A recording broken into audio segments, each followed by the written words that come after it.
Hey guys, Dave from Nerdarchy, for nerds, by nerds, and today I'm hanging out with Satine Phoenix from Maze Arcana, Geek and Sundry GM tips. You might have seen her on there as well, and like a plethora of other things. Like I hit it with my axe, and like down in the description, there's a list of stuff, and it's pretty long, so you guys can go there and check out, all the places where to find a Phoenix at, or Satine Phoenix at. Happy birthday! Thank you. And thanks. I'm celebrating, as you can tell. There's still party goers here. We have Ivan Van Norman and Rudy Rutenberg just hanging out, eating breakfast. The party, they're eating crumpets, and yeah, the party was on Saturday, but don't stop. Still here. We've been here since Saturday. Well, I don't. I don't know where you guys were, where you were live broadcasting from last night, but you Los Angeles on Facebook. I seen you somewheres. Yeah, so that was the magic, right? We turned my house into a studio. So we film all of Maze Arcana and Peanut Gallery here. I had my apartment back for one day. It took 2 days to tear down. We had the party. That you saw the video of the cuddle puddle, which I don't actually get to spend much time like horizontal with my friends, even though that sounds really weird. I mean, like hanging out with my friends. We were all just drunk and hanging out on it. I have a giant couch. It's like a bed. It's really comfortable. It's very decadent. But yeah, you saw the decadent cuddle puddle video. Okay. Everybody out at like 1 o'clock in the morning and put it all back up. I did not know it was called a cuddle puddle. That's right. I learned something today. It can be educational here on Nerdarchy. That is right. It's always educational here. So, I mean, that's how I know you guys, is from stalking your info online. Uh-oh. So I'm a huge fan. Well, I'm also a huge fan, and I was aware of you before, and I've seen some articles in the past. And then, I started talking to you just as you were getting ready to start the GM tips, I believe. Yeah. And I saw this switch over from Matt to you. I actually don't watch. I usually don't watch as much of the Critical Role stuff. I actually don't take in nearly as much content as I want. As you already know, when you're creating content, it doesn't leave a whole lot of time to take it in. But I did happen to catch the video where Matt was kind of handing over the reins, and I was like, I know her from somewheres. And then, yeah, that was his idea. He's a genius. That was awesome. The girdle of masculinity, femininity was hilarious. That was that got me right in the old grognard heart there. That was awesome. Old school throwback. So that was a lot of fun. Well, the fans have been bugging me forever to try and get Matt Mercer on. I'm like, all right, yeah, guys, I got him on speed dial. Let me just call him up, because I'm sure he's not busy. I think he is one of the only people who's more busy than I am. So I had this brilliant idea. I was like, well, maybe I can get Satine if I can't get Matt. And it so happens that it worked because you're here. And I also got your awesome partner on, which was really cool. I'm really glad I got food poisoning that day. You definitely failed your con save. Well, I don't know. I still feel like we would have gotten Rudy on even without you getting food poisoning. I think we could have made that happen. Yeah, he's got a good brain. He has good gamer brain. I'm really glad you guys got to share brain stuffs. I feel like we got the sharper dressed of the toys as well. Especially today. Yeah, man, he's been stepping it up, and he's got these like new ties. We're talking about your ties. Yeah. And he just he got like 10 new ties, and he's all super excited. He's like reinventing knots. You need to start naming these knots too. They're in the chat. Rudy was great, but it's with a T. It's not Rudy. It's Ruty. That's right. R-U-T-Y. I don't know why. Yeah, that was definitely awesome. And also, I guess it was when I had Rudy on that I learned that you guys actually haven't been Maze Arcana for all that long. This is kind of a newer endeavor. Yeah, I've been running the D&D group out of Meltdown Comics for like 7 years. Oh, I guess 6 years. And then we decided to just start doing Maze Arcana in October. Well, we decided it 2 weeks before we started. actually been planning it for a couple months. But then our pre-production took 2 weeks, and then we started October 2nd. Pre-production, what is that? Last year. we That's barely right, we barely know what production is here. Like yeah. Oh, you can't see it. I want to turn this around so you can see the studio. Well, I've personally seen the studio because I've seen your show. Oh, that's true. We have that overhead. Can you see the darkness? I do see darkness. The dark. Oh shit! Now everything's gonna. Oh no! I unplugged it all. Okay. All right. I'm not gonna do that anymore. I thought before we start, didn't we discuss about the wires? Don't cut the wires. I know the wires. Okay, I think we're good. All right, we're solid. I just lost my Cintiq, but it's all good. Nice. We survived. So we got like 75 people on with us already. Hot damn! Hi guys. Early in the morning over there in the West Coast, and here we're just basically lunchtime. Yeah, it's 9 a.m. I should be sleeping or working out, one of the two. But instead, I'm gonna hang out with a nice cup of coffee, some friends, and have a nice gamer morning. Sounds good to me. I also have my coffee, but I find since I started doing Nerdarchy full time, I think I probably drink way too much coffee. It's just like I should have another cup. I guess I might as well make a full pot again, and then the next thing you know, it's like 3 pots of coffie later. I usually have giant pots of coffee and like really fancy coffee because at a certain point, I want some diversity in my flavors and stuff.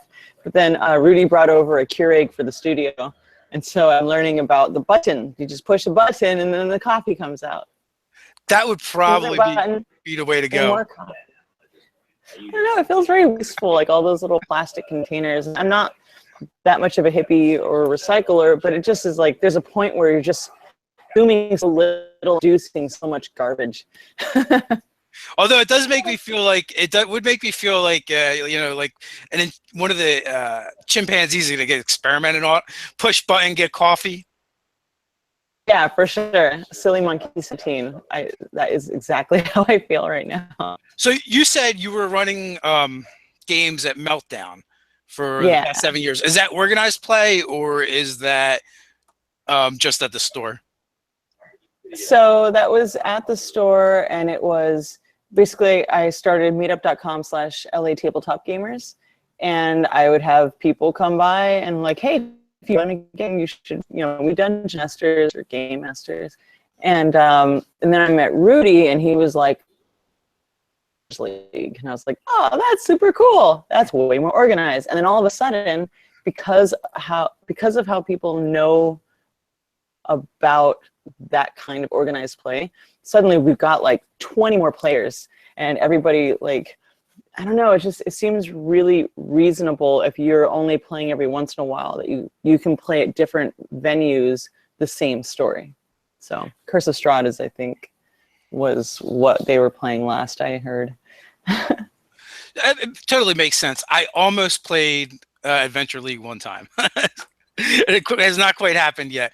When we were in January, we were on a Comic-Con cruise, and there was some games going on, and it was kind of cool because like one of my partners, Ted, he got in on the game, and one of the editors at I believe it's Goodman Games Publishing was in on the game, as well as Brian Stillman, who does Plastic Galaxy. Oh, you just met his. Never mind. You just met his partner. I don't have to tell you. Yeah. Met his partner Seth in Las Vegas, I think. Mm-hmm. Mm-hmm. Yeah, those guys are really cool. Yeah, I am. All the communities I've kind of flirted through over the many decades, I am so in love with the tabletop gaming community. It's like there's something so, it's like specialized about it. It's like you can meet a bazillion gamers who play video games, and you're kind of like, they're all different styles, and like, I don't know, it's a big community, but the tabletop community is like this is our secret, and I feel like we should have a secret handshake because we all get each other on a certain level. Like I've gone to lots and lots of Comic-Cons, but my favorite convention, the smaller conventions, the tabletop only conventions, and I don't have to like explain myself. It's just like, you're here to game this. No, absolutely. And you know what, too? Of all the different like communities, it just feels like one of the least douchey communities. Like, Yes, exactly. a good friend of mine and one of our staff writers, Scott Garibay, is always like, oh, the comment sections are the worst. It's like the sewers of the internet. I just stay away from that. But I feel like on YouTube, in our comments, we get very little of that. Rarely do we get trolls, and it's so rare. Yeah, it's amazing. The only trolling that I see is when people try to bring up old shit during my new shit, Right. or like, people that just prefer Matt Mercer. And I'm not a voice actor. They didn't hire me because I'm a voice actor. They hired me because I freaking love playing D&D and I love game mastering and I want to share it.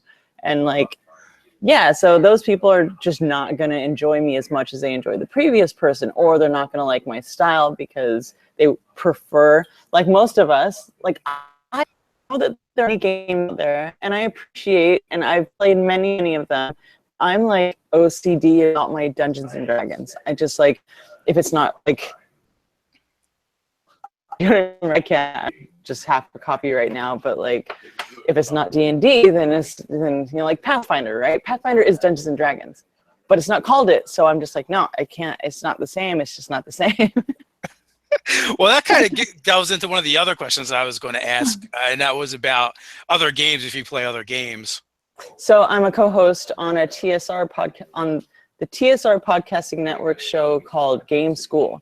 So even though I've been playing for like 22 years now, I'm the noob because I only play D&D. So they have, it's Chad Parrish and I, and we get game developers to come on and teach us in the audience how to play their games, like a brief history of it, then like the mechanics of it, and then at the end, 15 to 40 minutes of like a scenario play. It's really fun. I've played so many games and they are very fun. I'm not going to say they're not fun because I'm surprised every single time at how much fun I have, but I just really like playing. However, on my own time, I'm like OCD about my very specific. Yeah, well, we've got 3 campaigns going on. Well, more now, but like I guess Nerdarchy as a whole has 3 campaigns going on that we play in person, and 2 of them are 5th edition games that we started when 5e just came out, and we play those like once a month each. And then our friend Scott he's got this like eclectic knowledge of gaming systems, so he likes to run these short campaign arcs, like 4 to 7 sessions. So we use that to just kind of like try out new stuff and also expose the audience to new games and different games. So like that's kind of cool. But yeah, like we play 5th edition Dungeons and Dragons because we like Dungeons and Dragons. I mean, when 4th edition came out, we kind of took a break and started playing Mutants and Masterminds. But eventually we came back to D&D because that's just kind of like the vibe that I'm getting from you. It's just your jam. Yeah, and it's funny because I've always done homebrew, right? So I don't even know the actual lore of D&D very well, except when I met Keith Baker and we just clicked. His style of game mastering and storytelling is exactly on par with what I imagine, well, at that time, what I imagined I'd want to have been as a game master. Now, over many years of hanging out with him and learning his brain and kind of learning his style, like, I just love Eberron. So I know all about Eberron. And now that Rudy and I are doing stuff with actual D&D, like, what is my life? Like, I can't even believe this. Like, what? We're going up to hang out with a bunch of people all over the world to play Dungeons and Dragons. And we're like writing adventures. Like, what? I can't believe this is a real thing. Rudy, this is our life. This is what our life looks like. It's amazing. Ivan, you too. Ivan's on the show too. He's on Rudy Wednesday show for Series Reach. I'm talking circles. I hope I'm making some sense. It's quite okay. Yeah, Eberron is actually one of the. It might even be the only campaign setting I've actually ran. Like one of our longer running 3rd edition games. was Eberron, and you know, and it's one I actually ran a couple sessions of 5e too, some one shots, but it is the only campaign setting that I really have any interest in playing. Maybe some Dark Sun, but you know, like Forgotten Realms is like, I feel horrible because you know, we call it Forgettable Realms, and you know, and Greyhawk is like Forgotten Realms, only even more generic. So you know, well, that's why I like 5th edition, right? There was a thing that I was on where we were talking about how generic we remembered D&D was. We were like, oh yeah, D&D is just like plain old, you know, dwarves and elves, and yeah. Turns out they have evolved it so much. Like there are, I was complaining because back in the day, I am a Filipino Sicilian. I've never met anybody else like me. I'm just like this crazy cat looking person. I don't even know. So when I'm playing these games, I don't relate to humans. I mean, I relate more to elves, right? Like in my head.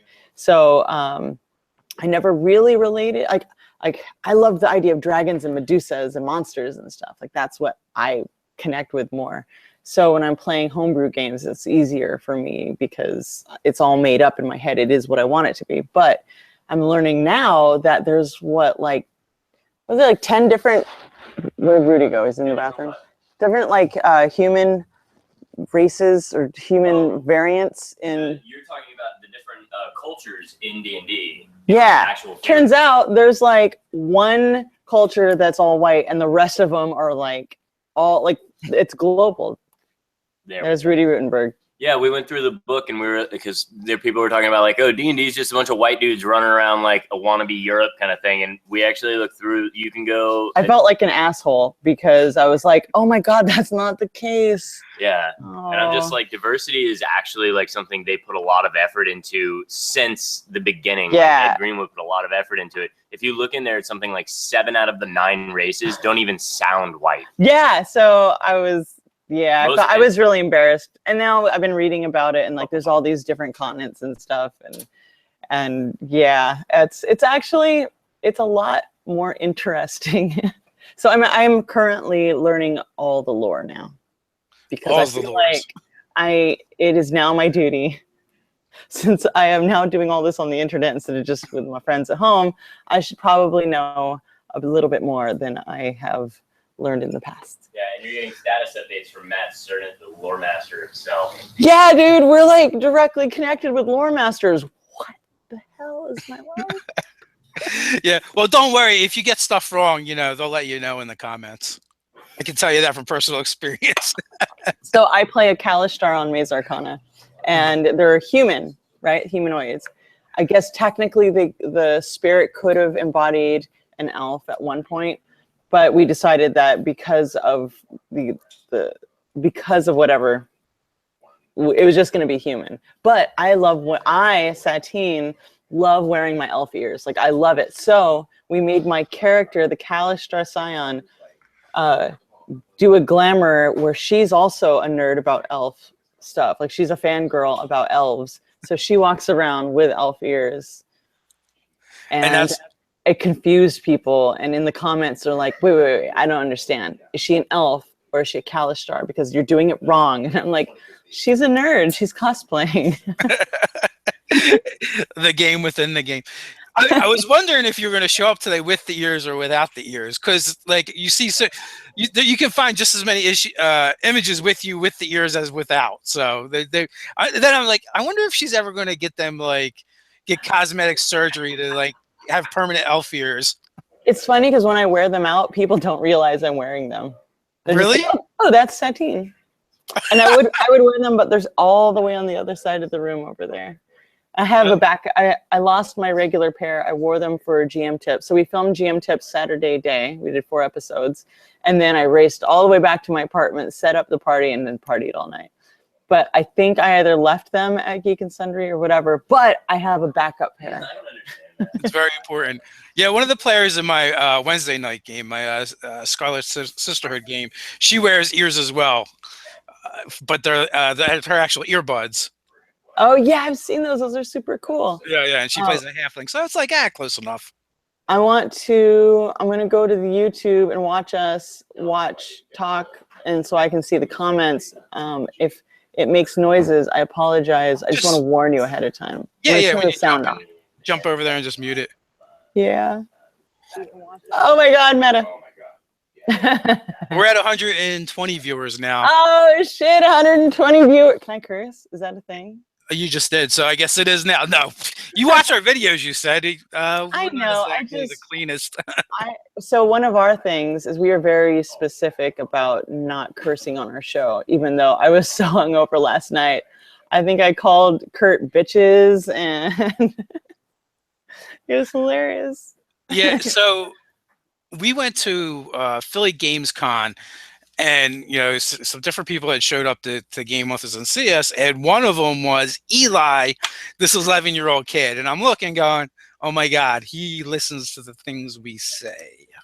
And then I'm looking at Dad. You're a role model. That's the thing. Okay, let me tell you. And this is the brood Mama Satine, as they call me. We are accidentally role models. And we have a responsibility to not be jerk faces and to share goodness and appropriateness across the land, because by default, we are role models. I know, and I was thinking I should beat his dad's ass for letting him watch our video. For him letting his kids watch our videos. I'm like, what are you, crazy? I have this friend who doesn't curse, but what he does do is come up with these really elaborate things to say instead of curse words. And they're almost more profane, even though that they don't contain any curse words. But they really drill the point. Nice. So so we take questions from our patrons first, and I actually have more than usual because I actually saved the questions from the last time when you almost died and couldn't make it. But thankfully. That's consistent in all of my gameplay. Chris Perkins has killed me twice, and I played with him twice. I pretty much almost die every episode of Maze Arcana at this point. However, I didn't die on Dread. That was Ivan Game Mastered that for Geek and Sundry Tabletop Day. No, nobody. I almost always die. There's everything in that system. I mean, spoilers. Sorry. Oh yeah, spoiler. I don't know if you can hear. Can you hear him? Yeah. Okay. every logical assumption should have made that tower should have fallen. So yeah. We'll be changing that for when we do this Dread miniseries. Can we talk about that? Lawson was officially attached today. So. Oh wow. So we can say it. Well, I just said it. You don't have to say it anymore. Okay.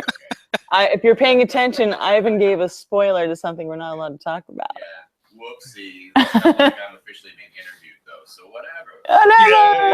Anyway, Satine has an RPG death wish. Back to that. So yeah. So and they say 5th edition's not lethal. They said you can't die. Oh, I killed somebody. I mean, a character. It's okay to kill the characters, not the players. I don't remember that. I did. It was one of Rudy's games, our adventures. We ran over at GaryCon, and it was my first character death, and I loved it. And it was appropriate, and it was epic, and it was perfect for the story, and it was the girl's first time it was her first time with a female game master. And at the end, she was like, I'm so glad I got killed by you. That was really amazing. I'm still waiting for my first female game master. Okay, so it wasn't the 11-year-old you murdered. Well, character. No, that one, I guess, okay, that was a thing. God, I just kind of put it in the back of my head because it was so traumatic for me. He cried. He was being a douchebag. He was being a douchebag. Okay, my second. All right, that was my second character kill recently. My son just recently had his first character kill, and he's 16. Well, it was his character that died. So I was wondering how he was going to take it. It was good. He didn't cry. Not publicly, anyway. Dude, I cried. I hit it with my axe. I totally cried. I got really angry, started yelling at everybody, and then I cried. it can be very traumatic. When Nerdarchy Ted, when I killed his first character, it was close. It was really close. Okay, all right, back to what we were talking about. All right, so we got Jim Valentigode. I don't know how you would say that, but what do you enjoy more, being the DM or player, and how come? Well, I like game mastering because it's like choreographing. I like directing and being a puppet master. That feeling is very specific, and I love it. At the same time, I love being a player and experiencing other people and their storytelling techniques. So I almost enjoy one as much as the other. I am happy that I've been doing more game mastering. I mean, we've spent so much time producing Maze Arcana. I basically hadn't game mastered for many months. So doing Savage Nation was awesome. Planning Fury's Reach, I feel like I'm inspired again. But I do love playing characters too. No, let me just rephrase all of that. I just like to play, whether that's game mastering or playing at somebody's table. I just want to hang out with some people and make stories. I think Matt Click from A Fistful of Dice said it best. When I'm gaming, I want to run, or when I'm playing, I want to run the game, and when I'm playing in the game, or when I'm GMing, I want to play. Yeah. So I think for me that feels really accurate. Well, when you're game mastering, you are playing with the characters, but you're playing all the other parts. And when you're game mastering, you're playing all the parts. When you're playing on one part, or should be playing your part. Sometimes us GMs like to step in a little bit. We can't help it; it's part of our nature. But yeah, so it just depends how many players you want to play that day. I feel being a player is definitely more relaxed anyway. You're just there, you show up, do your thing, hang out. Yeah, for sure. So this one comes from Australia, from Gareth 7D System. There are many YouTube channels about gaming, and specifically tabletop gaming and D&D. Most of these are dominated by the male perspective. Having experienced several industries that are either male dominant or focused upon the male consumer, how do you feel we as a community of content creators can do more to change the 5% women to 95% men ratio? And can we? And actually for us, it's 3% to 97%. Well, that's what YouTube tells me. But that's just of content. That's just what you are seeing on people who are absorbing content in that vein, right? The reality is out here in Los Angeles, there are so many female game masters. They just game master their friends. It's not a public thing that they put out there. A lot of and all the game conventions out here, there are a lot of female game masters.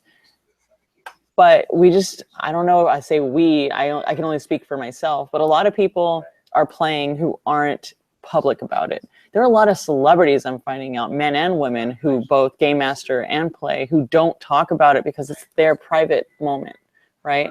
So I feel like the numbers are skewed, but what you are seeing is just what people are putting out there. So I hope that, by putting about other women are more confident, and I'm getting a lot of letters saying, thank you so much, you're inspiring me to do this, blah, blah, blah. But I'm worried that people are so worried about numbers that they will start making things that are like, come over here because you're a woman. No, like I like the equal opportunity. Like, here's a place for everyone to game. Please come, both men, or all men, women, and them. Like everybody, just come out and play. It shouldn't matter if you're male or female. Just take all men gamers, right? They don't all game the same. They have different styles of storytelling. They have ways they like to. Just by interviewing people on GM tips, I'm finding that everybody's different. Recently, I played in a game for 3 years with my friend Bruce and Keith. And one of them is like hardcore story. I mean, you'll go through a game with him and there's no encounters. It's all just banter back and forth. His brother is super encounter, like heavy rules, heavy mechanics, and really all about that. So just within the male community of gamers, you have an incredible range of experiences and stories that can be told and styles. So you add women to that, you add them to that, and it's very valuable to experience all of the different styles because you have, yeah. So I have a hard time with this, like, gather the women troops. Really, it's just like, just be cool with everybody. Can we just be cool with everybody? Because in about 5 years, everybody's going to come out of the woodwork and we're all going to be playing together and we're going to be like, oh, remember that time when we were just like, where are the women? No, it's going to, I feel that it is going to be more, it's not even going to be a thing at a certain point. Well, I hope so. The sooner the better. I mean, I have a very specific, specific, just like everybody else, experience with the hobby and how they come up. And like for us, our group has always been a bunch of dudes in somebody's basement. Occasionally, a girlfriend will show up to see what their boyfriends are doing or whatever, hang out, and not last. It's only, I want to say the last 3 years, we actually finally got a gamer that happens to be female at our table. And she's actually a professional game designer for tabletop games, Cardboard Fortress, Nicole Klein. That's cool. And hey, it only took like 30 years. We made it happen now. And like I think I've been called sexist for this, and I've gotten some flack over it. But I started a game Wednesday nights where I run for all female players, and part of that is just because I just want a different experience. Like, I've had the same experience playing this game for the past 20 years, and I wanted to shake it up. And I also just want, I have a daughter, okay? And if my daughter wanted to see this hobby played by women, I want her to be able to do that. That's cool. That's really cool. Thank you for making a space for that. Because I think that's the other thing is making us, like you've made a space for women to come and feel safe and play this game. You have a very specific reason for doing that. And I do find the value in that, whereas now those women will tell their friends, hey, look, I'm playing this game. You should come too, because here's a safe place for us to do that. I think that maybe, having this conversation with you, perhaps women don't feel so safe coming out about how much they love gaming. Have you seen some of the stores that gaming stuff have been sold in? They almost look like adult bookstores. Like they're dark, they're dank, they're like, I feel a little dirty going in there. But so maybe I'm spoiled because Los Angeles is so diverse and just so equal. Like it's really pretty, like even keel here. So I'm from San Francisco too. So it's like, here I am from very international places. I should probably not be the spokesperson because I don't have the same experiences other people do. Yeah, there's like, there's been like, where I live right now, there's been like 2 comic book stores where you can get your stuff at. And I can think of, briefly there was one in the mall, and that wasn't bad. Well, that was well lit, open, it was nice to go in. Eventually we finally got a gaming store, which closed down a couple of years ago, but it had been there for a while, had a decent run. And the thing that I liked about it, and it is kind of really is brought to the fore by my father-in-law, would do all kinds of like things for churches and different different charities and stuff like that, and would go to different places. When he goes into a store like that and goes, wow, that place is really nice, even though it was basically, a gaming store. And it was because it was just like lots of windows and it was open and it was bright. And that has been like an anomaly, Oh my God. Have you been to Card Kingdom in Seattle? I have not. It is, it is designed so beautifully. This is like the dream gaming store.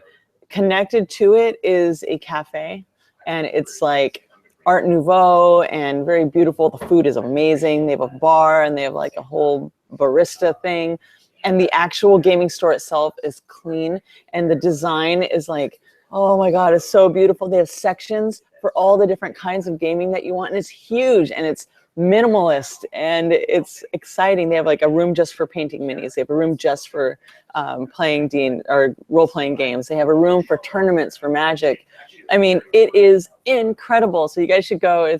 Or go online and just look at pictures of it. It is like the epitome of the perfect gaming store. It makes you want to buy all the things and hang out there. And every time I've gone, packed. The place is just always packed. The restaurant's full, and it's this like beautiful, safe place for everyone to go to that's not creepy. Well, I guess that's just the thing, not creepy. When I see you in Origin, you're gonna have to break out the map. You're gonna have to show me all the places I have to check out. Yeah, I'm so excited to see you. It's going to be awesome. It's going to be me and the staff writer Doug will be there, and the guy that basically handles all the content on our website, Ty Johnson. So yeah, I'm really excited to hang out with those guys and see everybody there. I haven't really gone to that many conventions, so I'm trying to this year is going to be a big year. That'll be the first for me too, and Gen Con this year too, which we might be sleeping in our car. I'm not sure. We might be doing the Grateful Dead version. I might be sleeping in your car, so I don't know what's happening. I do know that I'm on a panel with Matt Mercer, and we're doing an improv thing. Rudy and I are going to be teaching people how to live stream. So we're just, I'm fairly certain doing a Maze Arcana game there. Now, I know the guy that is putting together that panel. And so apparently if like 3 people die, I could actually be on that panel too. I'm on the list. Awesome. I don't know who else is on it. I just know Matt and I, and then he mentioned some other people. They're just trying to it's going to be really fun. I'm terrible at improv, which is why it's going to be amazing. See, everybody thinks they're like, oh, you're a great game master. It's all, you're probably really good at all this stuff. And it's like, to be a good game master, you have to know what you're bad at, and then figure out how to do the other things really, really well. That's always what I've said as well, is like, just play to your strengths. Like, your returns on getting better at things that you suck at are going to be so small. You just might as well focus on the stuff that you're really good at and have fun with it. So I had a major car accident a couple years ago, and I thought I would never be able to game master again, and I would barely be able to play. And really interesting relearning everything and like realizing that, oh, okay, I used to love, I still love science and math, but I just cannot math the same because the brain damage was so bad. This was like 6 months of not being able to draw. It was real. I'm an artist, so that's why it was really traumatic. But yeah, it was really hard. I'm like, okay, I'm a game master. I've been game mastering for many, many, many years. This is what I used to be good at. This is what I'm not good at. So I just tell people, I'm like, okay, so this is what is hard for me as your game master. So I'm going to need you to step in and really pay attention to like status effects. I have a real problem with status effects and stuff. So I'm like, okay, you need to remember and help me out because I want to play this game with you and I'm just not good at it. I think the thing is that everybody thinks that you have to know everything. But the reality is that you're a human being and you can't remember every goddamn thing. You just can't. So yeah, that's my thing. And I'll admit it. That's a strength that I have, is admitting my incapabilities. Right now, I'm going to make a confession right here live, and that is right now I'm running an open legend game, Other Skies, and I barely know the system, and people are like, oh, I can't believe you learned the system so fast and you're running it. I'm like, no, I just focus on the things that I do know, right? So like the other stuff, I learn as I go, and the other stuff, so I just focus on the narration and the story and the interplay between the characters. Like, for the most part, it's like being the wizard from Wizard of Oz DMing. Yes. Like, everything's going on behind the curtain, but people don't see that. So it doesn't matter. It's, so you focus on the things that you're good at, you're comfortable with, and you're having fun with. And if your players are having fun, and in the case where we're broadcasting, the people watching it are having fun, You know, what else matters really? Like, people get hung up on the stupidest things that interfere with them having fun. There's no point. Exactly. For me, as long as are you having a goodbye? Go. Come on. Okay. So tell everybody where we can find you. This is Ivan Van Norman. Hi. I would come in a few. Oh, hey. I was told we should have Ivan on. You should have Ivan on. He doesn't D&D much, but he does other stuff really well. I don't D&D as much as I can because everyone's got the D&D thing down cold. Well, so, you're going to be on our D&D thing. which means I have a D&D thing now as a player. Yes, I'm enjoying it. I just don't get to ever GM it very much, even though I miss it. Like the one time we got to do a homebrew game that was with just a bunch of friends. It was like the best. It was almost like back into its purest form. D&D. It's like, the simple, lovely dungeon delve. It's like, it doesn't have to be anything more complicated than that, and it was awesome. So, but you guys can watch us on Geek and Sundry has it's a bunch of stuff. But where's Dread? Where can we find that game that we played? That's on the YouTube. So that's for International Tabletop Day. So we played a game of Dread, which was super fun. And like I said, we'll be doing the show with Satine in the summer. And God, there's so many things. Didn't you guys just film a GM Tips? She just filmed a GM Tips, and we did one that aired like what, 4 weeks ago? It was the first one. It was the first one. Okay. Yeah.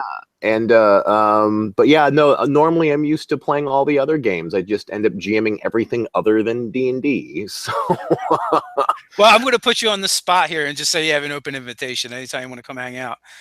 Yay! Awesome, thanks, man. Oh, So. cool. We've got Robert Aducci. Hey! I saw Mobius. Mobius is in there too. Oh, Mobius! Hey, Mobius! Yeah. Yeah, the Pupra, everyone talk about. Yeah, so there's I have a show right now on GNS on Wednesdays called Foreververse. We're currently playing Puppet Land, which is a weird little storytelling adventure. And then we're going to be moving on to another system here pretty soon, which is yet to be announced. And I don't know, did you ever watch the Pugmire? Did you ever play Pugmire? No, but I watched your Pugmire. Pugmire's amazing. They just put out the Kickstarter for Monarchies of Mao. So it's essentially uplifted dogs and cats in the future, which have managed to reverse engineer man's technology enough to be in Renaissance Europe. So it's basically D&D with dogs. So it's awesome. It's a great system. Nice. Well, we'll get you on here because I would love it. You guys and your brains and all, like the brains on these screens right now, like, I love it. So much juicy brain stuff. Your ensemble is pretty awesome going. I'm pretty proud of what's happening right now. Yeah. So, So I'm loving the sideburns of justice comment. oh God. Yeah. Yeah. They're. Yeah. I'm having a good day. So. Yeah. Well, have fun. All right, thank you. Good to sweetie. see you. Take care. Bye, Rudy. Yeah, sounds good. Our friends are so cool. What time? That's awesome. We got extra bonus guests on here as well, which is cool. So Yeah, Matthew Morris says, happy birthday. thanks. And he Thank wants you. to know, playing multiple campaigns at the same time, how do you stop yourself accidentally doing things that your other campaign character would do? Oh, I don't know. I guess like I'm so in the moment. So basically, okay. Okay, there you go. Yeah, but that one has It's fine. You're gonna hear you. Yeah. So basically, in Maze Arcana, I play a Jedi. I play a Scion, fair. Kalistar, and I'm learning to play her the way Kalistar should be played, which are very even keel and very Jedi. Very Jedi. Even though at first she was hot-headed because she was like kind of like Aladdin from the slums of Sharn. However, in the Peanut Gallery, I play this very hot-headed tiefling wizard who's a level 10, which is insane for Eberron, and she's very opinionated, and everybody thinks, because Eberron tieflings aren't very... They're not widespread. Yeah, they're not widespread, so when they see her, they're like, the demon! So Savages. Yes, exactly, and she's really super smart, like really smart. So I play her very distinctly different, very specifically different. She was actually smart enough to create her own school of magic. Yeah, man. She's smart, but I play them differently because I make them differently. So, yeah. What school of magic are you playing? Everybody. Rudy made it. Rudy likes to make all the things. She has she's got the school of Reconstruction. reconstruction or Creation. creation. Thank you. School of Sorry, I'm tired. I haven't slept. And basically what it is it reverse engineers the evocation school to in like the thaumaturgy kind of way. She's So- very yin yang, very create and destroy. Like her whole thing is that I can talk. You can talk about your So, character. the That's whole- about the character, not yeah, the so class. the character, she's like really excited because her whole family was all about destruction. She was like, well, being able to destroy something, I want to be able to create something also. And actually, my friend, this wrestler, one of the things he taught me was that he was popping my back one day at this party, and he was stretching me out, and I'm like, whoa, how did you learn all this? He's like, well, as a professional wrestler, I learn how to destroy people, so I have to learn how to put them back together. And I was like, I'm playing you. That's awesome. Yeah, so her wizard class basically can take evocation spells and modify them to a healing effect, and there's changes to how the spell, the damage of a spell works for healing. But if you actually do the math on all of it, most of it in the entire game turns out to be about half. So whatever, if you look at the cleric spells versus the wizard spells, it's about half damage.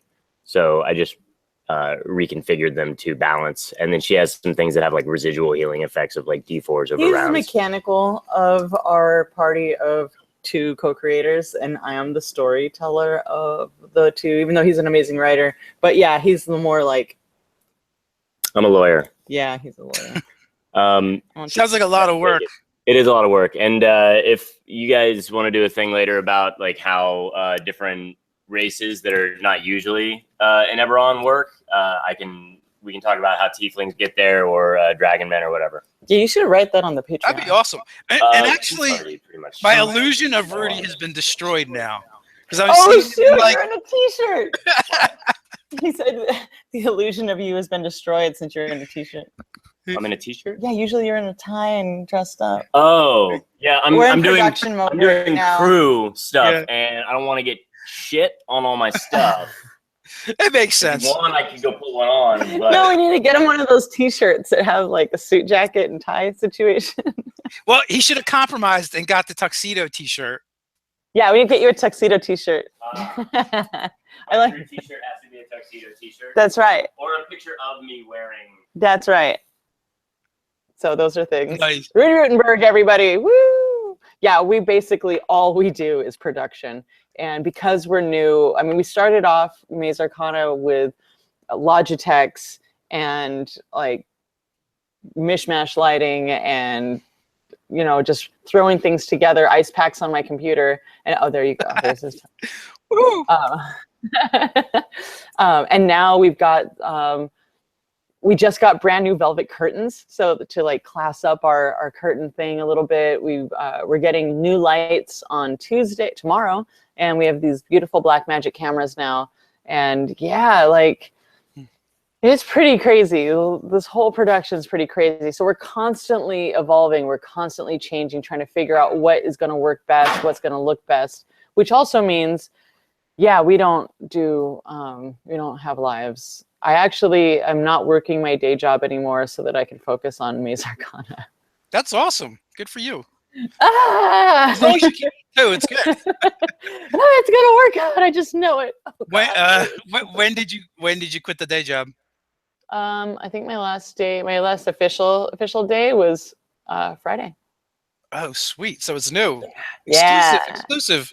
Yeah, and I do side jobs. Like I just started learning how to make maps. I did an 8-map project for a secret company that I can't talk about. That was really cool. I couldn't believe that I was so good at it. And I think I want to do more. And it was cool. It was on a hex grid, which I don't usually play on. So it was neat to come up with these different designs and Experiment. I like it. Yeah. Like I really, really like making maps. We just had Priscilla Spencer on not long ago, and she does that's one of her gigs that she does is fantasy maps, Oh, and cool. she like fell into it in like a weird way as well. She was a continuity editor for Jim Butcher, and he got stuck for a map, and so she kind of like did it, and then now she does maps. So Yeah, there's something really cool about it because my day job, I love them. I love Loyal Subjects. They are so cool. They do like, I mean, here's one of my things. So I got to illustrate this. So this is Loyal Subjects. So this is my illustration of It's one of my favorites. Transformer. Yeah, and then this is what the minis actually look like. They're transferring over to actual product photos now, but I basically did all the graphic design for their packaging. So that was my day job. But look at this guy. Power Rangers, Dragon Ball Z, Street Fighter, Ninja Turtles, Transformers, finishing up Attack on Titan right now. Like, really amazing IPs that we're doing. But so you left a really cool, fun day job that was probably paying your bills to go do something else cool and fun that I'm sure it will too. Like, honestly, I feel like I got you just the right time. Had I waited another month or two, you'd probably be totally inaccessible. No, man, I've never been like that. And it's funny, but like, no, this is just me. Like, the reason, like, all the crazy things that I've done, I feel like so many people are inaccessible, but I don't have a life. So everybody I know are like peers in the industry, right? And I consume. So like, I watch your stuff. I watch everybody's stuff, and I like when you messaged me, I was like, hee! Like I totally banged out, and it was really cool. But I love that about our peer group. We all think each other is awesome, and we all want to talk to each other. I've never really been untouchable because I love the community. And for me specifically, this is like what Rudy and my like business plan is to like, and I wouldn't call it a business plan, but this is our like MO, is just like community. Love connecting with people. You guys are our friends. I don't really relate to other people. Even in my past career, which is like super weird, like I never really related to anybody because I just wanted to talk about Dungeons and Dragons. And it's like so specific that it's hard to relate. So I don't know about this untouchable thing. It's not my personality to not want to learn and know and communicate with people. There's only I know a lot of people are withdrawn, but I'm not. There's only so much bandwidth people have, and I'm sure at a certain point you're going to start getting pulled in a lot of directions. You probably already are, and that's what I mean. Like, it's never stopped me. Cloning. We're just going to clone Satine over and over again. Oh my God, life would be so much easier. Maybe. I want a hive mind clone. Yeah, as long as I can get all the knowledge, yeah. But I have that kind of energy, and nobody understands that because everybody. I think on Dragon Talk, Rudy and I were on Dragon Talk, and it just came out a couple of days ago. And Shelly Mazanoble was like, "You guys work more than anyone I know. How do you do all the things?" And we're like, because we are wired that way. We have to do all the things. That's exactly what I meant, Nate. He's in the comments. But you know what? We do a thing on here where we get the roll call going for everyone to weigh in where they're from. And since we're almost to the end, I might as well get that going now. In the meantime, Paul Turner, you play a lot of D&D. How do you regain your own creative edge with so much creative output? What's the question? What Paul wants to know is, how do you maintain your creative edge when you're putting out so much? Oh yeah. So the whole thing about being creative, especially when you have other people to be creative with, is it's like an avalanche, right? Like it starts off like the one little snowflake falls, and then all of a sudden the ideas come, and then the ideas just feed more ideas, and it feeds more ideas. So as long as you're consistently creating, people, that's very specific, because you can almost only come up with so much by yourself. But like Rudy and I have a writer's room for our stuff because it's just a way for us to keep feeding the creative monster. But yeah, as long as you keep creating, you'll always be able to create more. The bullpen of 2. Yeah, so far, hopefully one day we'll be able to like pay people to do this, and we'll be able to have an actual proper writer's room. That's the weirdest thing about what we do too, is like we maintain a website and the YouTube channel and do all that stuff. So I know how much work you guys are putting out and what goes into it. But just the end of last year, we stopped touching the website, and the thing still works. Like we got like 8 writers over there. 2 of them are like professional newspaper people.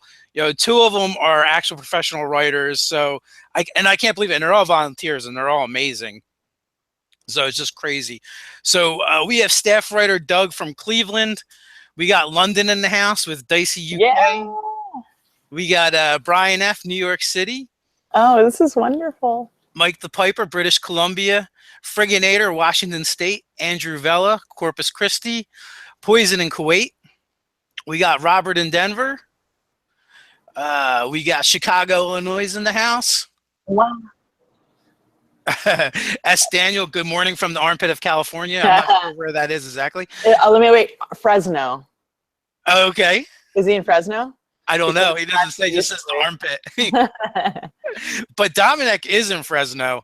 We got Regilio in Utah. We got Prue in Denmark. Athens, Greece. Oh my God. Yeah. Rob, Seattle. Jacksonville for John. Jesse, Lancaster, PA. You're right down the street from us, buddy. Dude, this is what I'm talking about. This is what I'm talking about. Like oh my God, everybody got together to talk about D&D or role-playing games and like from all over the world. This is incredible. Like I can't believe it. It's good stuff. We got more Canada. We got Canada in the house, Sweden, more UK, Wales, Paris. South Texas, Charlotte. We got Paris. I don't know if I've seen that one before. That might be a new one. We got Edmonton, Oxford, Cool. some more Pennsylvania, Kent, Washington, Homo Paris, D&D. France. Yeah, everyone. Oh, we have 2 France and an Amsterdam.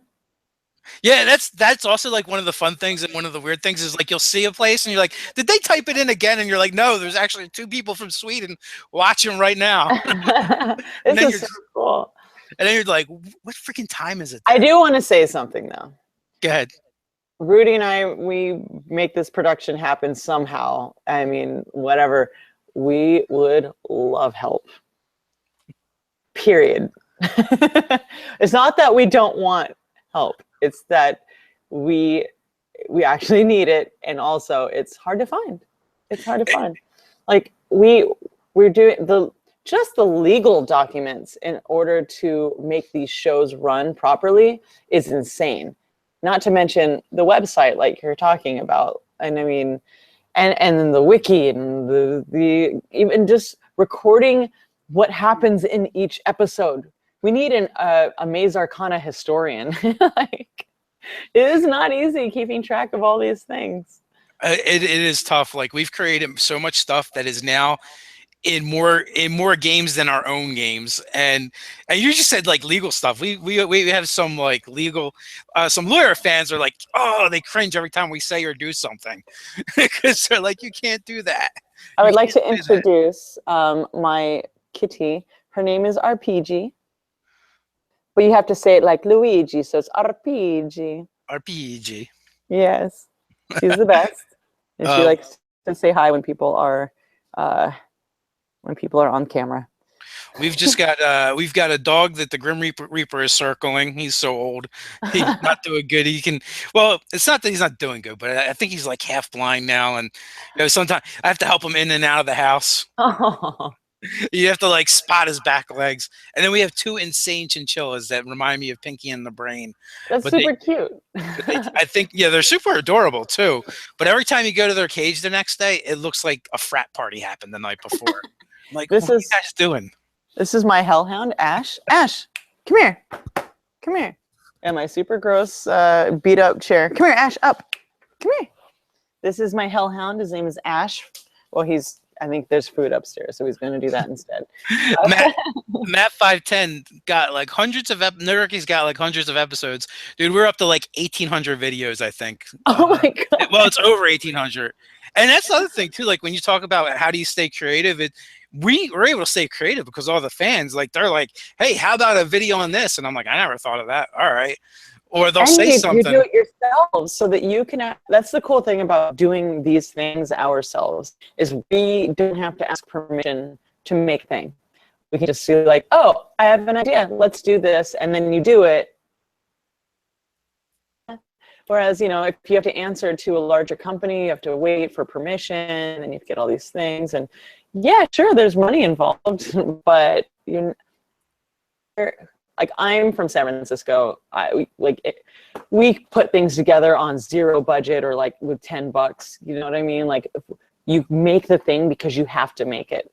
So that's one of the things I love about what you guys are doing, is you're just pumping out content because you're freaking passionate about it. I can tell. That's one of the reasons why I love watching your stuff, is you guys are just like, break it down because we know how to break it down. We want to do this.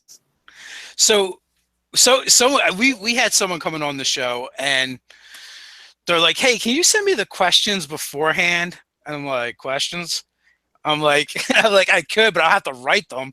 I'm like, look, a couple nerds. We're going to talk about gaming and D&D, and before you know it, like an hour is going to go by. And yeah, exactly. And I don't want it. like, pretty much that's been my experience with doing these live chats. Is, I mean, almost everyone I brought on, like, gamers just like to talk, and especially if you get them talking about D&D or their characters or their campaigns or whatever's going on, and just ramble on forever. Do you know how hard it is to do GM tips? Like, okay, so what is it? We got it down to like 15 minutes. So that means that my monologue can only be up to 5 minutes, which is hard. I have a lot I want to say, but you know, we're going to have many, many, many videos. So I have to really hone in to the one little subject that we're going to do. The first 4 episodes we did, we talked with the other game masters for about 45 minutes. And before that, I do a pre-interview where I sit them down and go, let's talk about game mastering. And that goes on forever. So I'm like, okay. What of all these things that we talked about can I hone in on? And then for the actual conversation the day of, because that's going to get cut down to like 8 to 10 minutes, what are the 3 little brief things that we can talk about? Whereas you guys get to just go and go and go and go, and it's amazing. But yeah, everyone's like, oh, these are super short. I'm like, you don't know how hard it is to make content that's short. It's the hardest thing, because like we just want to talk about it for hours. Well, how scripted is that stuff as well, the GM tips? I write everything.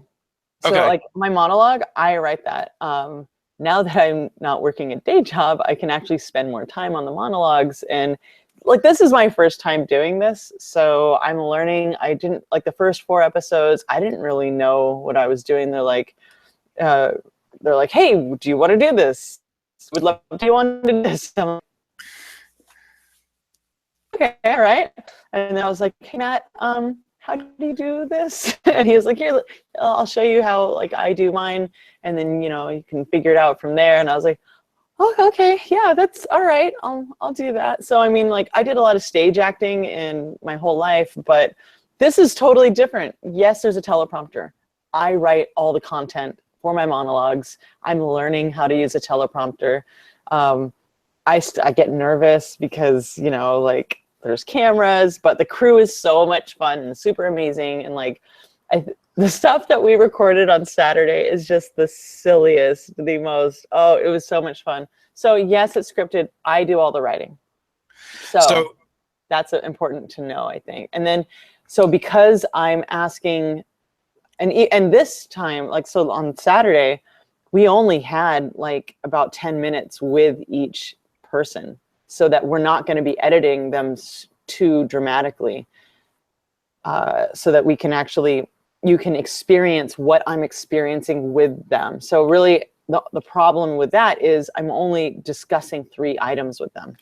So it's edited and produced, but it's very specific to what myself and the director and producer want, and we work together to make it happen. So we have this series that we kind of started before my brother left Nerdarchy, and it was like our intro to D&D, and it's kind of like real specific, and it was just he was doing it, and he would like write up a script, and it wasn't so bad because he could sit and have a script in front of him, like say a line, do a cut, or whatever. And then when he left, it wasn't really a format the rest of us liked. So nobody wanted to just do that kind. So we've been trying to put together like somewhere's in between, but more like the conversation that we've been doing, but they've been so horrible, and they do come across scripted. And we finally, I think this one we just did that's going to go up this week, we finally got one that won't be as horrible. And it's for the, for the people that have been with us for a long time and watch a lot of our stuff. They're like, well, like they know what our normal format is, right? But we also were like, well, this is like an intro, and we want it for new players. So so they may not be familiar with us or D&D at all, for that matter, and so it's there to serve a specific purpose. But it's worse if you've been watching us for a while and then you come to these videos and go, well, this isn't what you guys do. So this is the key to that. This is how. So here's my meta GM tip for content creators who are GMs for the internet. So the key is to have the bullet points of what you want to talk about, and only one person.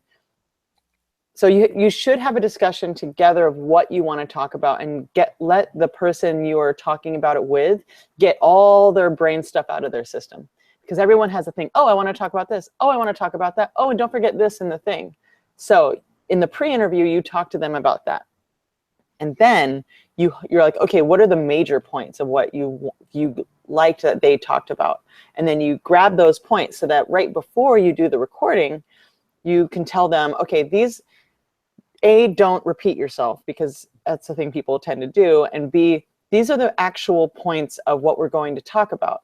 So you're not scripting it out for them, but you are paying attention to the content you're going to be providing for people, right? So that it's very specific, but you can still have a natural conversation. And that way you don't feel like you're forgetting anything or you're rambling. I think that's the biggest problem for us. That was something we were concerned about, was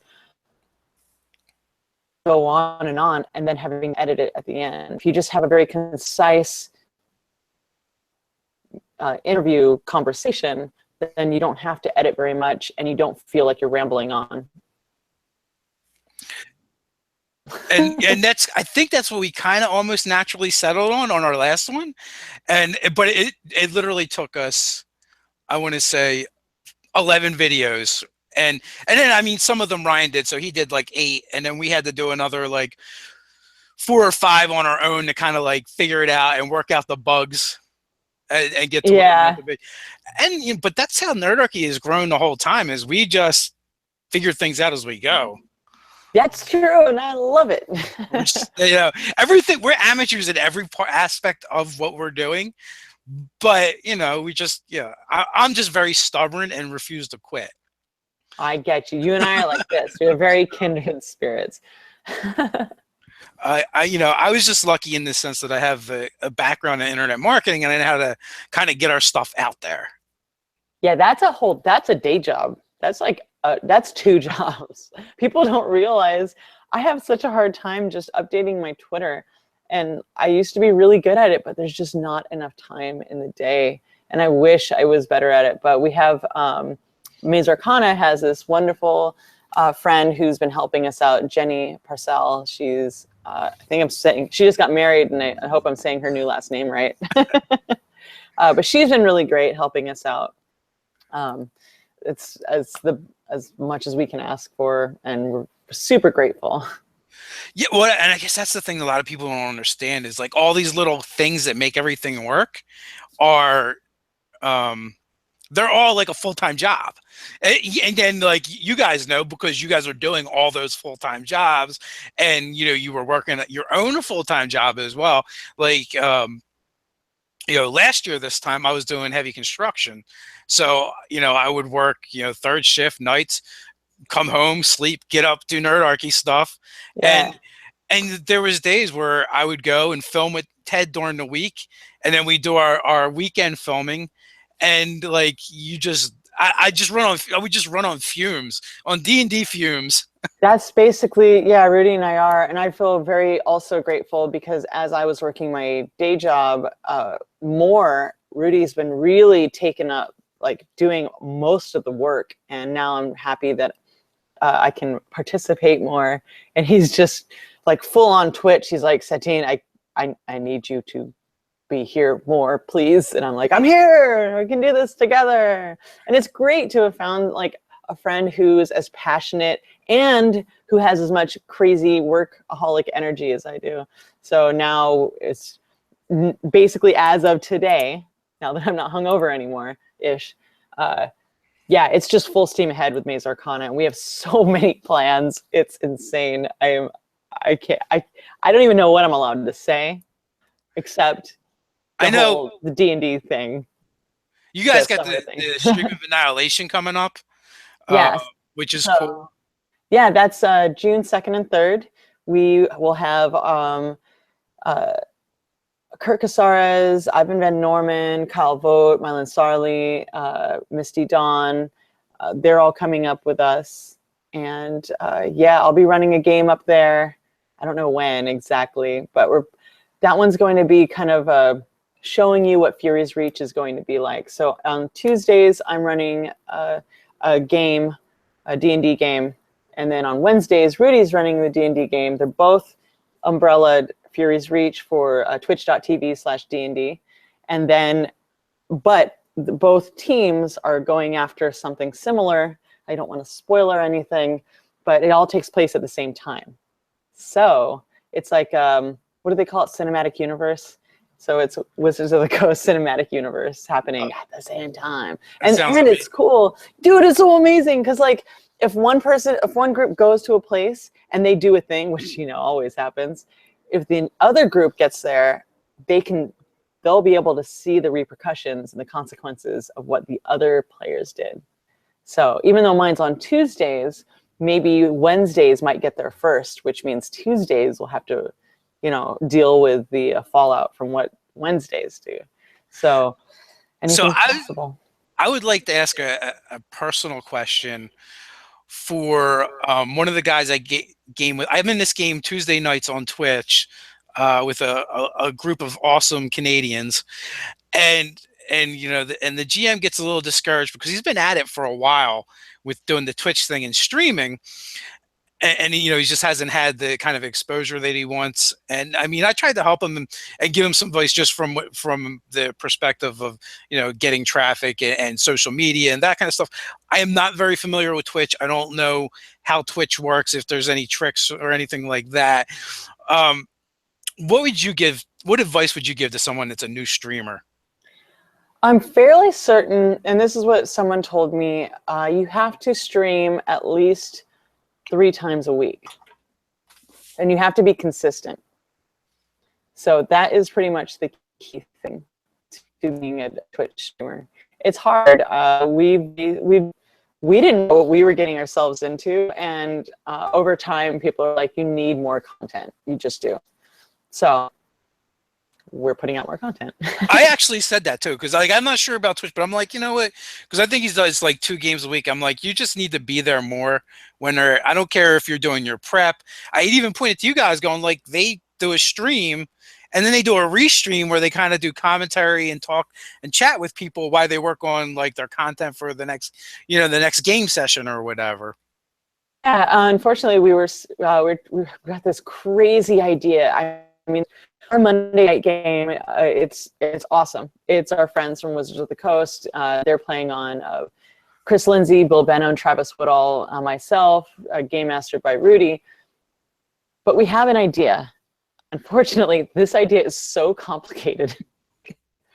It's really hard to put it together. We were recording at conventions, but you can only do that so much with everybody. You know, like I think we had 2 different ones, and we filmed at Wizards of the Coast, which is actually amazing. So now we're trying to stream it from Chris's house and from here in the Maze Arcana look. So we're troubleshooting. So we did troubleshoot that last night after our game instead of rebroadcasting while I was suffering from the incredible champagne hangover. So yeah, actually that's what we're going to be doing today for my birthday, is figuring out, troubleshooting this wacky live streaming idea that we're doing that we've never seen anyone else do before. And we're gonna get it. And that's actually, so our main show, Orphan Echo, is on Sundays, and then Peanut Gallery is on Monday nights, 7 to 10-ish, when we can get it working. And so how many games are you guys actually streaming then? Is it just the two? Peanut Gallery and... Yeah, and Orphan Echo. So we ended up having to call it Orphan Echo, just even for our file folders, just to organize like what the heck we're doing. Because, you know, we're all like gung-ho, just doing the thing and then figuring it out as we go.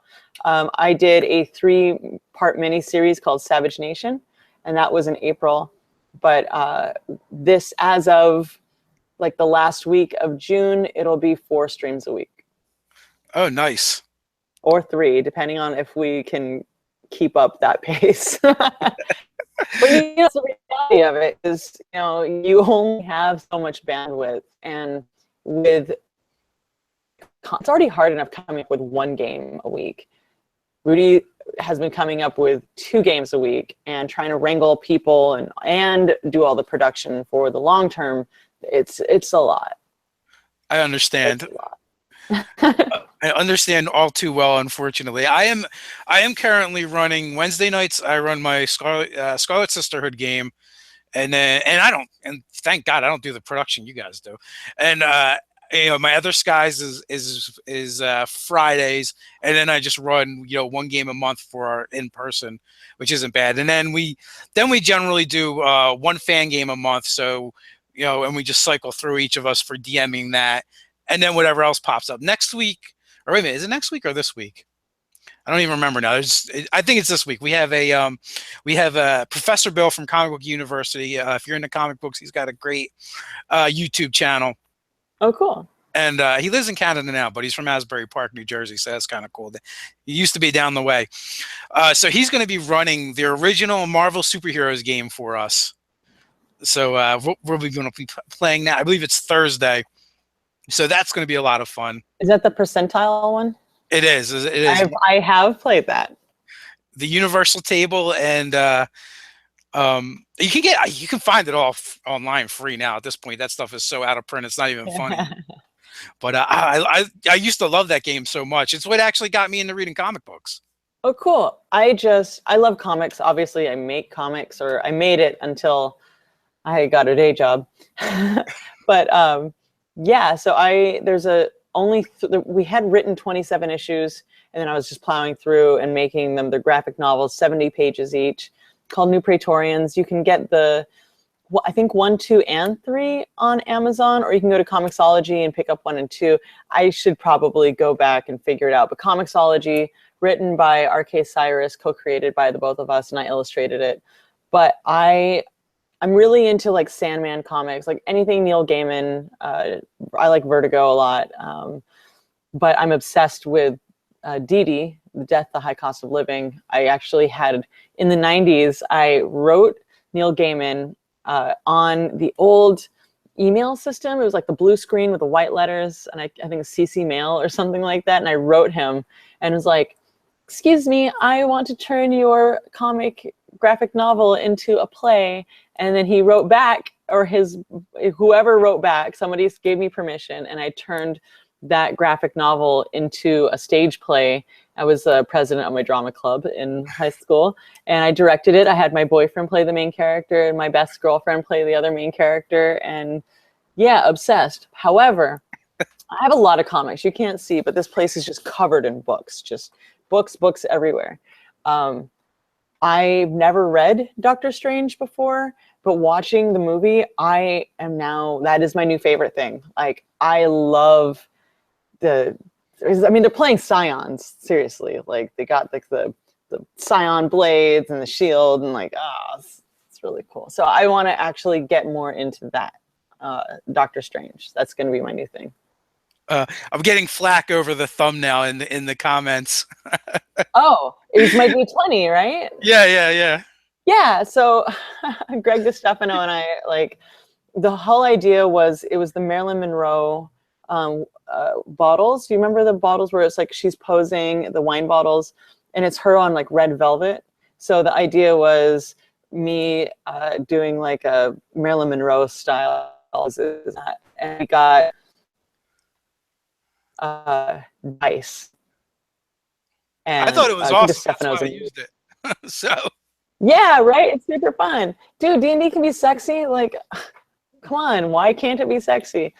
Anyways, I think it's amazing, and I had a lot of fun doing it. Nobody forced me into it. It was a really fun idea. I've done that. There's one of my favorite images where my face is just covered in D20s. Greg and I did this one where it was a giant D20 ball gag, and it's like this.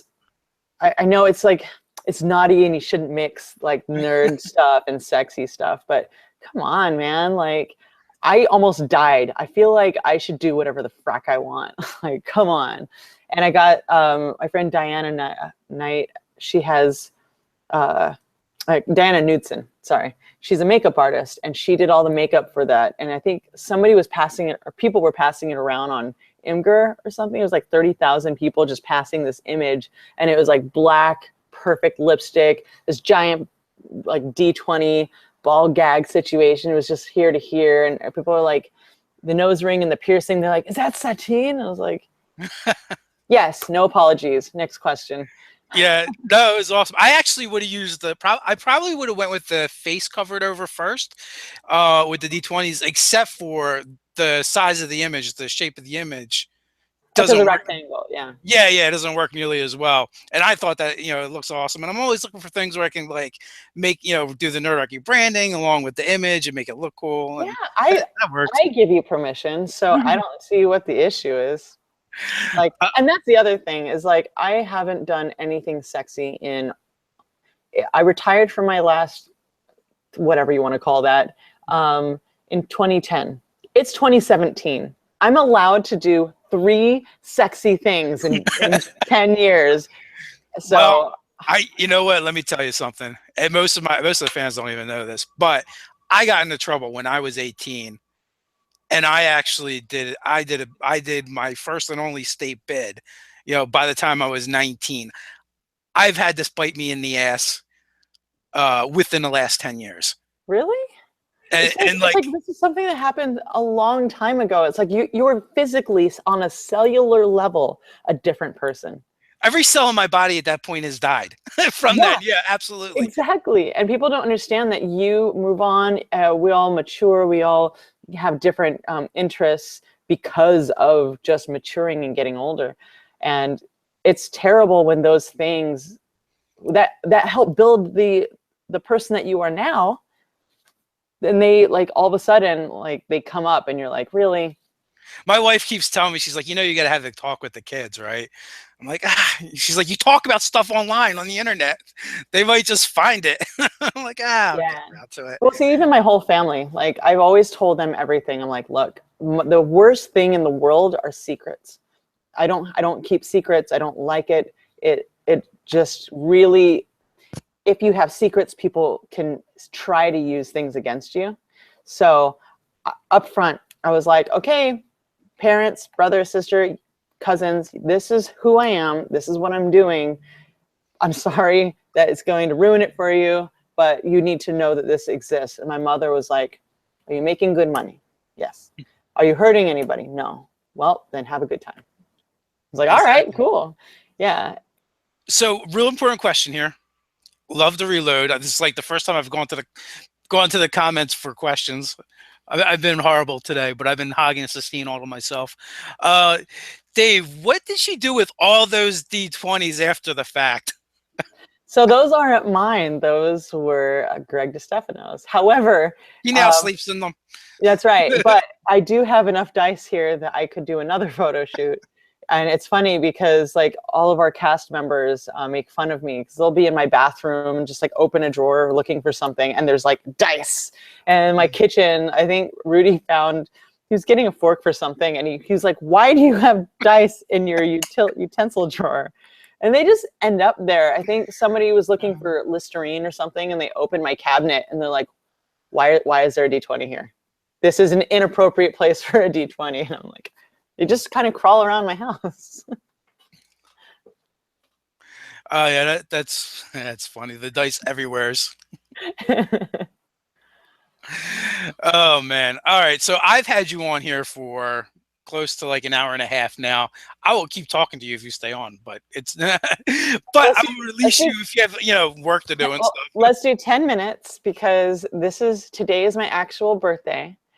I'm 37 years old and I am happier than I've ever been in my whole life. And I'm happy to share that with you guys. This is so freaking amazing. I can't believe this is what life looks like. I totally feel you. Having just left my job this year, we're keeping our eye out for really nice refrigerator boxes just in case.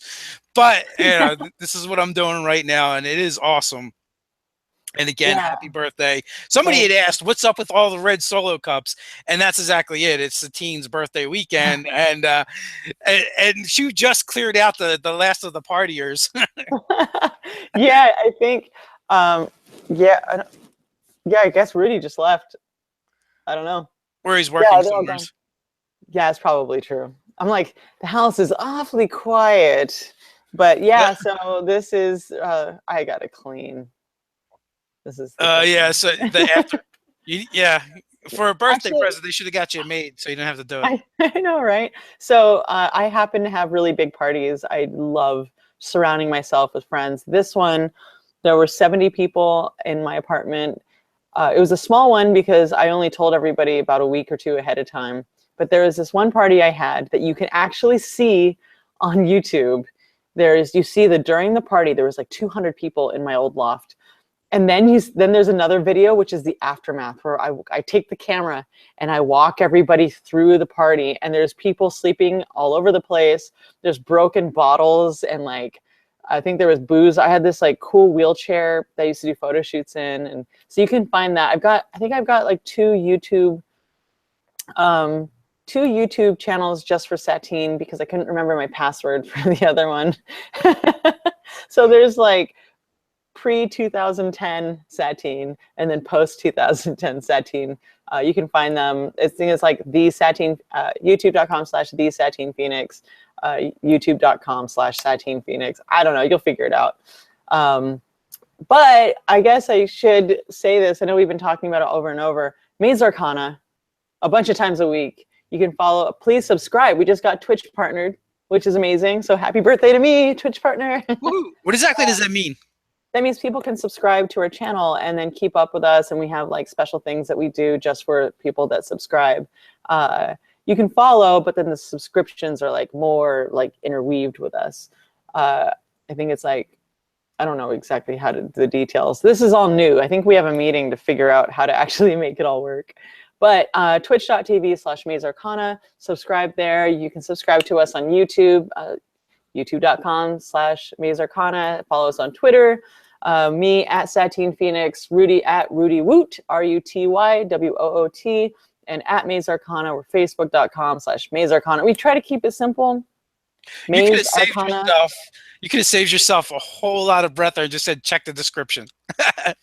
Or check the description. Well, some people, I like to make it easy for people so that they don't have to like do too many things. I bring the info to you. There you go. So we try and always put as much information as I can find in the description, and you guys have a ton of it, so that was fairly easy. As a matter of fact, this was actually really easy because all I did was like copy and paste everything from the last time. Oh yeah, that's true. Yeah, thank you for being so cool with that. It was funny because I was like, it happened that fast. It was right after the show, so it was a Saturday. I think we were supposed to get together on a Monday, and I was just like, Rudy, I don't feel good. He's like, what? I'm like, I think I'm going to puke. He's like, what? And then I was like, please take care of me. And so he like took me back to his place and then like set me up. I was like, okay, I just need like 5 hours. I'll be fine. No. So thank you for Oh no, thank you for Yeah. loaning us Rudy. That was awesome. I wanted to have you both on eventually anyway. Like, and so you guys know, so my plan was to bring Satine on, then bring Rudy on another time, and then hopefully, get you both on at the same time. But That'll be like a 3-hour thing, because like when he and I get together, he's like my best friend on the whole planet, and we're just, this is all we do all day. We just talk. we did the hour plus of the stream. Then we talked probably for another hour and plus afterwards, and we just kind of kept saying, "Yeah, I really have to go." But Rudy was he was a lot of fun to talk with. He's a good guy. Yeah. So yeah, just I wouldn't have gone into this crazy, incredible business with some random person who kind of likes D&D. Like, I literally found an amazing human who is as obsessed.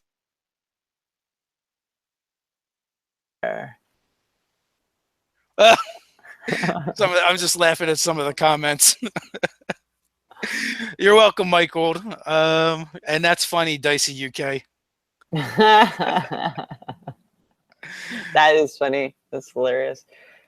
But the whole thing is, and this has always been my thing, is encouraging women, encouraging couples to play together, and encouraging women to, just do the thing. Don't let anybody stop you. Like in high school, I had been reading about D&D for like 5 years. And then I found out that they were just playing it in drama club. And I'm like, whoa, you play this game that I've been wanting to play for years. I'm playing with you. There was no, can I play with you? There was, this is happening. I will not take no for an answer. I'm picturing Barbarian Satine kicking in the door.